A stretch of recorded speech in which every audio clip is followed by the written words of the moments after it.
Hello दोस्तों। आज हमारा विषय है परिंदे, जो आपके यूजीसी नेट और आरपीएससी असिस्टेंट प्रोफेसर के एग्ज़ाम के सिलेबस में है। परिंदे कहानी जो निर्मल वर्मा की है, 1958, जो इनका परिंदे कहानी संग्रह है, उससे ली गई है।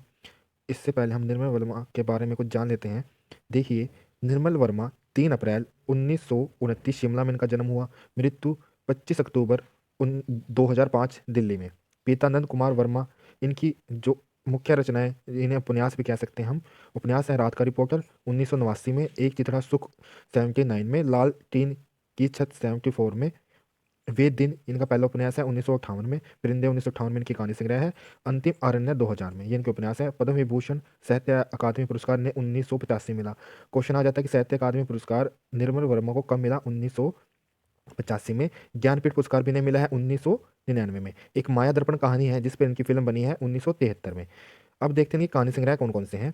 परिंदे 1958 में, जलती झाड़ी 1965 में, पिछली गर्मियों में 1968 में, बीच बहस में 1973 में, कौवे और काला पानी 1983 में, सूखा और अन्य कहानी 1995 में।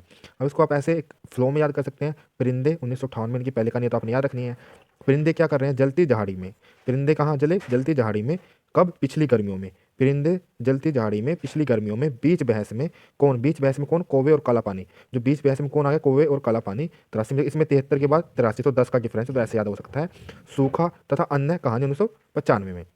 उसके बाद यात्रा वृत्तांत है चीड़ों पर चांदनी 1962 में, हर बारिश में। अब आप इसको ऐसे याद कर सकते हैं, चीड़ों पर चांदनी। जो चीड़ों पर चांदनी क्या होता है? चीड़ के वृक्ष होते हैं, चीड़ों पर चांदनी हर बारिश में होती है। चीड़ों पर चांदनी हर बारिश में होती है। तो चीड़ों पर चांदनी कब थी? 1962। हर बारिश में 1970। हर अब एक और बना देते हैं, हर बारिश में धुंध से उड़ती धुंध।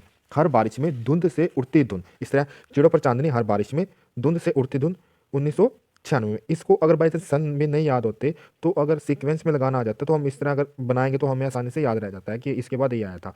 चिड़ों पर चांदनी सबसे पहले यात्रा वृतांत था 1962 में, हर बारिश में 1970 में, धुंध से उड़ती धुंध 1996 में। इसके बाद इनका एक नाटक है तीन एकांत 1976 में। तीन एकांत 1976 में।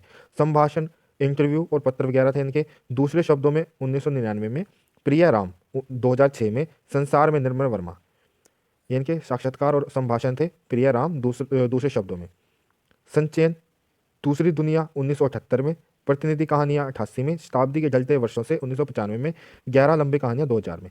इनके निबंध है जो इंपोर्टेंट है वो देख लीजिए। शब्द और स्मृति, इनको ऐसे याद कर सकते हैं, शब्द और स्मृति, ठीक है, 1976 में। अब देखिए, कला का जोखिम ढलान से उतरते हुए। कला का जोखिम ढलान से उतरते हुए, ऐसे याद पहले याद कर लो, और उसके बाद जो सीक्वेंस बन जाता है, कला का जोखिम कब होगा? जब ढलान से नीचे उतरेंगे। तो कला का जोखिम 1981 में, ढलान से उतरते हुए 1987 में। शब्द और स्मृति जिनका पहला निबंध है वो 1976 में। भारत और यूरोप, प्रतिश्रुति के क्षेत्र 1951 में। इतिहास, स्मृति और आकांक्षा 1951 में। देखिए, दो आगे ना, अब इनको ऐसे दो को, जैसे कला का जोखिम 1981 में था और ढलान से उतरते हुए 1987 में था, तो कला का जोखिम ढलान से उतरते हुए। फिर अब भारत, यूरोप और प्रतिश्रुति के क्षेत्र 1991 में। फिर 1991 में इनका क्या है?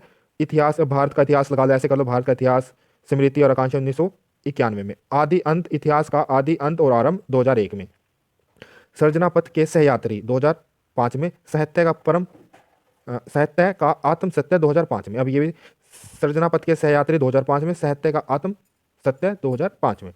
अनुवाद इनके रोमिल जूलियट पे हैं और अंधेरे, बारह, बाहर और परे, कारेल चापके की कहानियां, बचपन, कुपरिन की कहानियां, इतने बड़े धब्बे, झोपड़ी वाले, RURMKA गाथा। तो ये इनके अनुवाद थे। अब हम परिंदे कहानी के बारे में जानते हैं। जो परिंदे कहानी है 1958 में हुई थी। इस कहानी का जो केंद्रीय तथ्य है, मध्यवर्गीय जीवन में व्याप्त अकेलेपन है।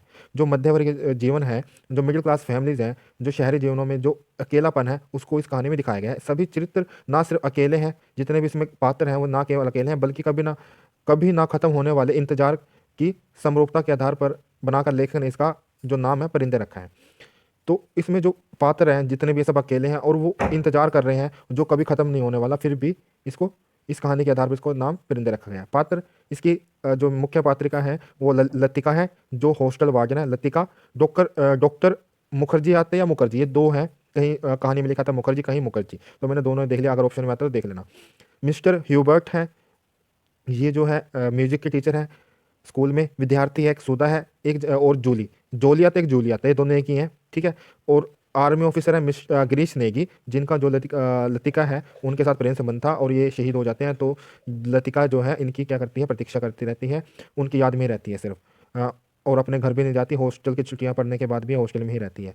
करीमुद्दीन है जो एक चतुर्श्रेणी, जो एक रिटायर आर्मी से रिटायर जमादार था, वो इसमें हॉस्टल वार्डन में क्या है, फोर्थ चतुर्श्रेणी कर्मचारी है। फादर एलमंड है और प्रिंसिपल है जो है मिस वुड है।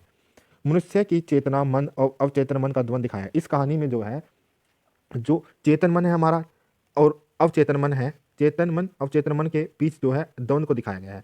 इसको याद करते रहते हैं बार बार पात्र अपने पिछले जीवन को। बच्चन सिंह क्या कहते हैं, ये देखिए। निर्मल की कहानियों में टेक्स्ट को समझने के लिए टेक्सचर का समझना आवश्यक हो जाता है।